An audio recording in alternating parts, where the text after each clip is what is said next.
All right, guys, welcome back to part 2 of Road to Success with Joe Wanderson. Wasn't even sitting down yet. Bulldog. Hey, man. Recut that. Recut that. Nah, Start no, over. we're good. We're All good. right. It's in. All right. Good All right. enough. So we just talked about someone getting into the industry, how they're going to build some business, and I'm sure you have probably a ton more of tips and tricks for them to build their business to grow if this is something that they're looking for. Yeah. So the next piece of this is, in my opinion, so we've talked about like getting your list of people together, and then you have that. But then there's the other people that are out there, right? There's other people, not just these Zillow leads, but maybe friends of friends and things like that. Right. Social media is really, really important in my opinion. If you constantly show people what you are doing, the friends of friends are going to start to see that. Mm-hmm. Dude, who's your guy? Like, Right. This is the guy I want to see. Or if you're just popping up on their feed more than they even want it, they're going to be forced to be like, all right, well, that guy's a loan officer. Right. That's top of mind, even though I don't even know this person. Mm-hmm.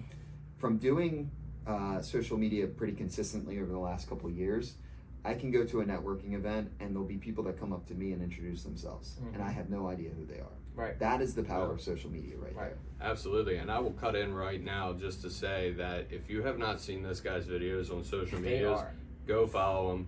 Joe Wandition on Facebook, Wandition Home Loans on Instagram. It is worth your while. Oh, yeah. You very, can very fall good into videos. a rabbit hole really quick there with these cinematic masterpieces, I'll call them. That's exactly what they are.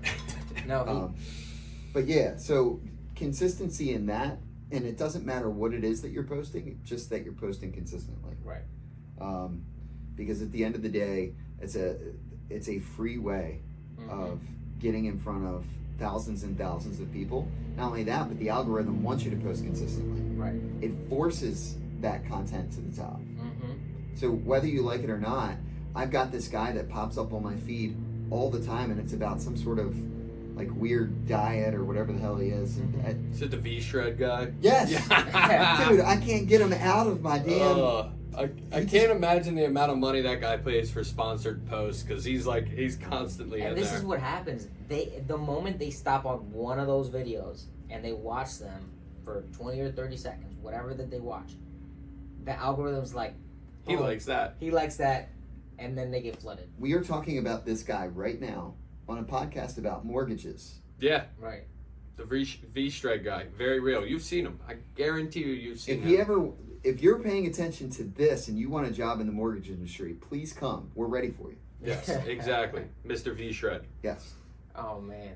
So that's and that's right. That's the beauty of social media. And I know you were talking about having a separate source of income. So, what did you do to kind of get a separate source of income? So I was bartending, and that was probably the best decision that I made, and also the hardest to do both at the same time and do it for a good amount of time. Right. So I did both for at minimum 2-3 years. It was a lot. Yeah. It was a lot of work. But I knew that the day-to-day, the small activity that makes you successful in this industry, you don't go after deals, you go after your day-to-day, because the day-to-day is what builds it, just like in anything. Right. Yeah. If you want to change something about your life, you don't change things dramatically, you change the small things that you do every day, because that makes up who you are. Same thing in this industry. If you're doing these small things every day, the phone calls, the handwritten notes, posting on a daily basis, all of those things make up your business plan.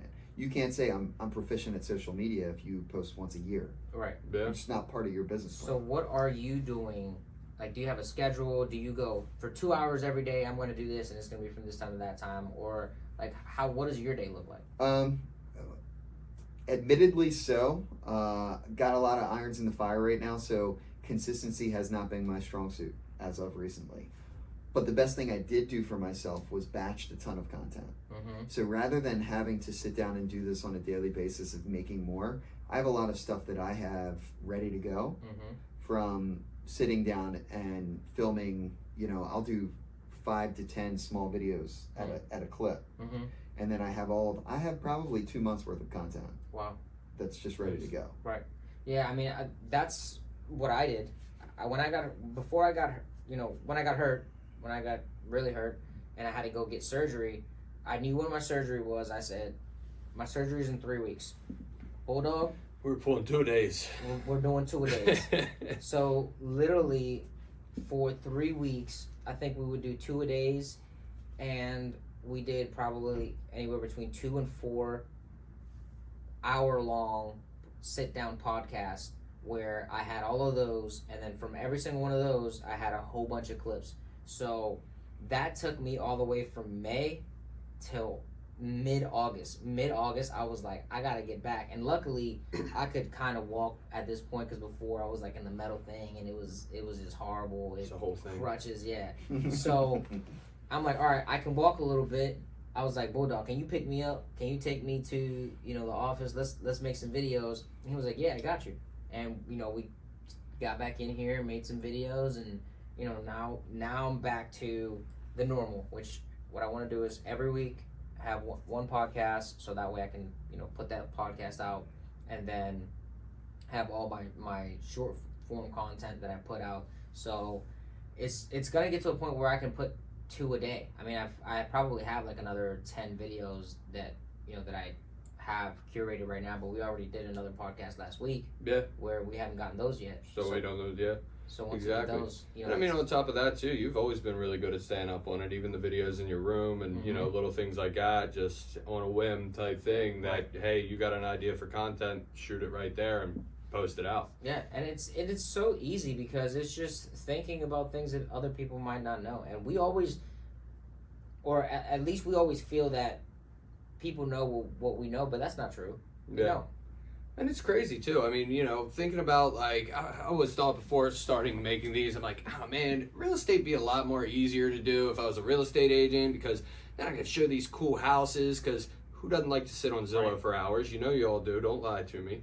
But it's like, if you're a real estate agent, you can shoot the houses and this. And I'm like, mortgages can be fun. They can kind of be boring. And we started shooting them. And then I started talking to people. And people were just like, oh, dude, I love your videos. I love watching your videos. Right. One thing I do wish is people would comment more. Like, what do you guys want to see more content of? We always call these out on every single video. We rarely ever get answers. Do you have questions?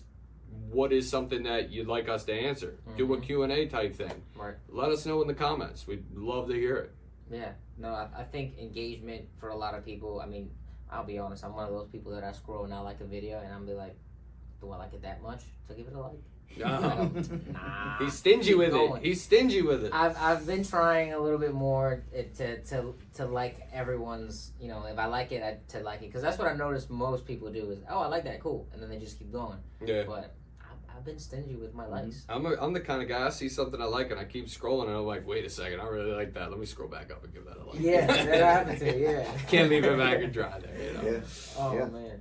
But all right, sweet. So we've got social media. You've got your sphere of influence. You talked about going and making sure you have another separate source of income so that you can continue to do this. And then so at one point you can only do this. And from your experience, what would you say is the income potential for this type of industry?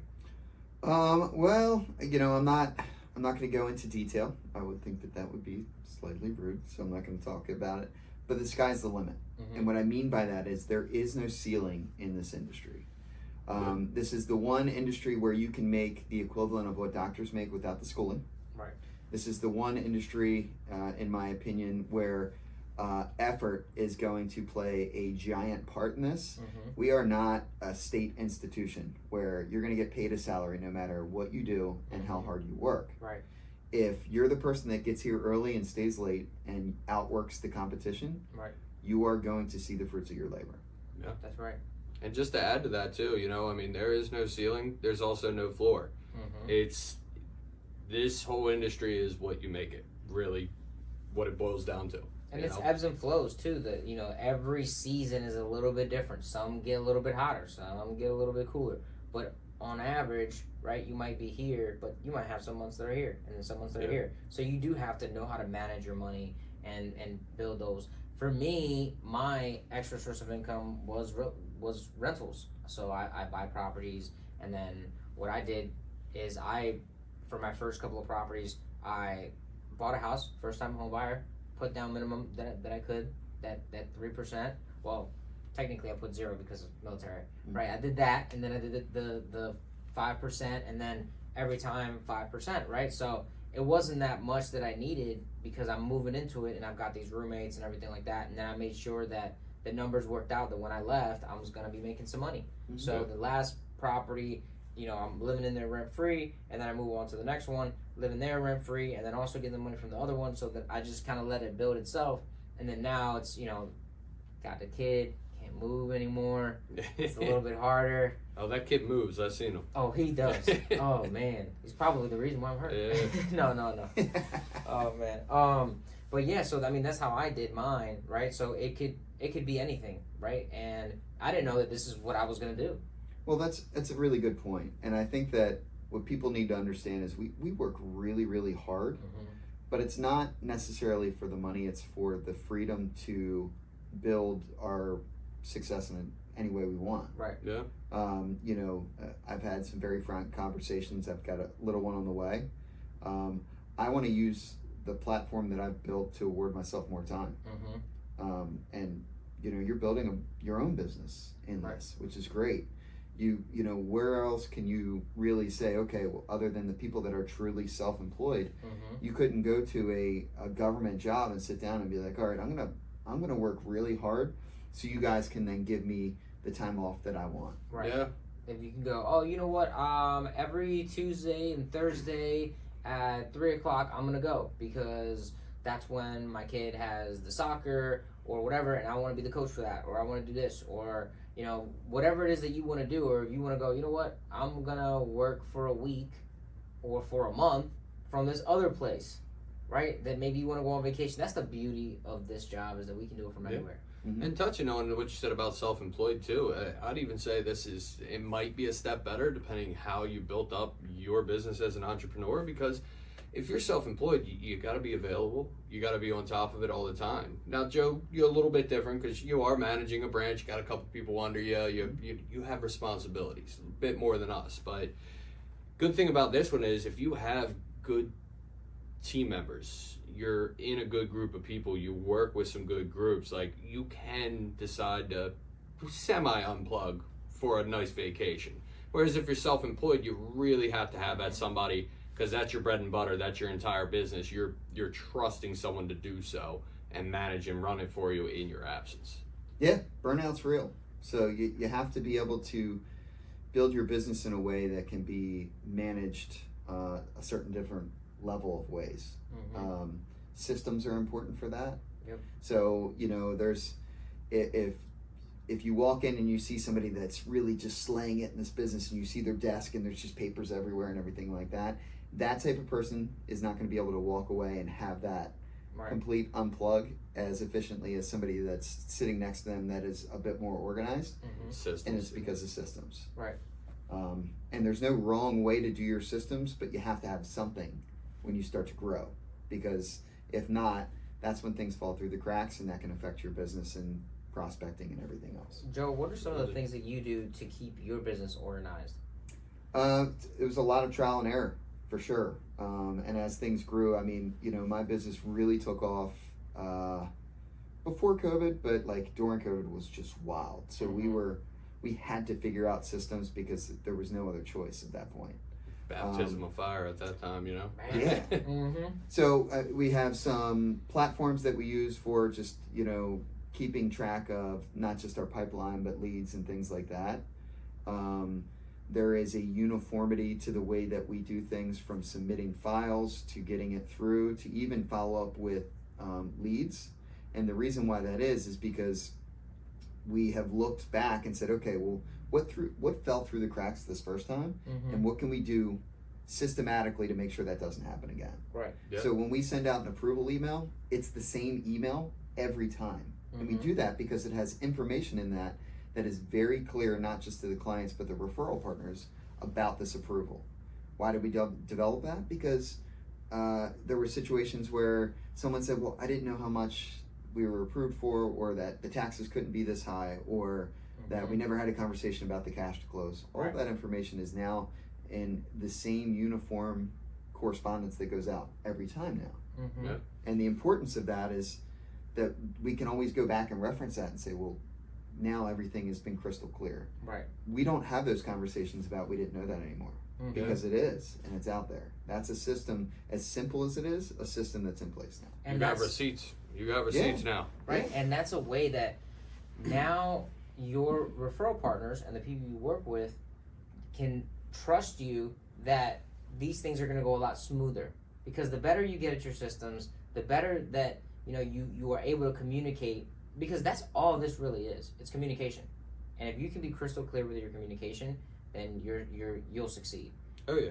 And the more you're organized, the better your business is going to get, and the more you'll grow, because the more you'll be able to take on. Because the moment you aren't organized, that's when things hit the fan. But I do feel like what Joe said, that little blurb, a lot of trial and error. I mean, that is this business through and through. I mean, you become seasoned by seeing more of it, doing more of it, I mean, even you in your young career, it's, a lot more than you did even a month ago, you Right. know? It's Every month. all of the time, every single day you're seeing something new, and you're like, it's important to reflect back on that and say, hey, how do I make sure this doesn't happen again, or Mistakes what are went going to right happen. with this? Mistakes Absolutely. will absolutely happen. It's the fault becomes if you don't learn from those and figure out a way to prevent it from happening a second time, or remembering that it happened the first time. That's when you're not going to move forward. That's when you're kind of treading water. Right. If you make a mistake, own up to it, and then realize that there's a better way to do this, or we won't allow this to happen again. That's how you become seasoned and better at your craft. Right. And the thing is, there's so much in this industry that clients don't realize, right? They call, hey, I was in a foreclosure 4 years ago, right? Now it's like, okay, well, what can this person buy versus another person, because that foreclosure is going to change the programs that you're able to do, right? Mhm. Oh, I don't have any money, so can I buy? Well, we got to look at it, right? Because there's so many things that from one individual to another is very different, and that's the beautiful thing about this industry as well. It's like, as much as everything and you want your days to be the same, they're also very different. You have all these different types of clients, some that have the money, some that don't, some that have been to foreclosures, the first-time home buyers, and every single situation is different because the government has made all these rules and all these changes to, basically have this economy the way we have it, right? They made all these rules so that, and this is something I tell all my borrowers, the government has made all these rules so that 2007, 2008 doesn't happen again. Yeah. And that's a good point too. I mean, every single deal is like an onion. Well, maybe not an onion. We're in Maryland. Every single deal is like a Smith Island cake. There's layers to it, It's sweet at the end, not quite like an onion, but there's always layers to it. All right, Joe. So, I feel like you've given the people a lot of information on how to grow their business, some of the things to do, some of the things to look out for. What is one more piece of advice that you would probably say to someone else looking to get into this industry? And I mentioned it before, but it's worth saying. Don't focus on the results, focus on the activity. 100%. If you're focusing on the next deal, you won't be able to survive this. Right. It's focusing on the activity that gets you to that point. Deals are the result. Success is the result. Right. It's the activity in the day-to-day that makes up your business. So focus on those little things that make up your business, and it will be impossible not to be successful. And the crazy, and this kind of goes back to what we were saying before, the ebbs and flows. Because you're putting all this work every single day, and you're like, man, it's been 3 weeks since I got a deal. Next thing you know, you got 5 deals, and you're like, okay, it's time to get these, submitted and everything like that, the whole process that we have to do. But you just never know, right? Like, it could be a random call out of nowhere, some borrower you've never talked to, and they call you and they say, hey, so-and-so recommended you, I'm ready to buy a house, I already have it under contract. And you're just like, okay, great, right? You just never know what can happen. That's a great point. I was talking to somebody else the other day, and they were talking about how they got a deal and they felt lucky. It was like, oh, that deal was just luck. Wrong. Yeah. It was the activity that bred that lucky deal in their lap. So at the end of the day, you're making your own luck. Was it Rob Dyrdek? Make your own luck? Yeah. So Dream Factory. yes, the more activity you do, the more those lucky deals will fall in your lap. Right. I had a client that was doing a refinance out of nowhere, right? That from this realtor, hey, this guy wants to do a refinance out of nowhere, right? And the next thing I know, I do him, and he's like, hey, I got these 2 friends that want to do a refinance, right? And Yeah. it's like, you just never know when it's gonna come, but you just have to be happy and content that you did the work, right? It's not. I feel like we always want like that instant gratification, right? Like it feels nice to get that reward right away. In this industry, it's totally different. You are gonna get the reward whenever it is that it comes. It's gonna come. Yep. It's gonna come, but you just never know. Yeah. So, all right. I feel like we've given them a lot of information, some good tips, and that's it for our interview with Joe. And stay tuned for next week, because next week we're gonna have a credit professional come in, and they will talk all about credit and how to improve your credit, everything, anything. So any questions you guys have, put them in the comments below now, so that we can get those, by the time we do our next podcast. And like I said, I actually put them in the comments below. We do want to have this Q&A, especially if we have a credit professional coming on here. So Right. awesome, guys. Well, Thanks for we having me. appreciate it. Thanks for guys. coming, Joe. See.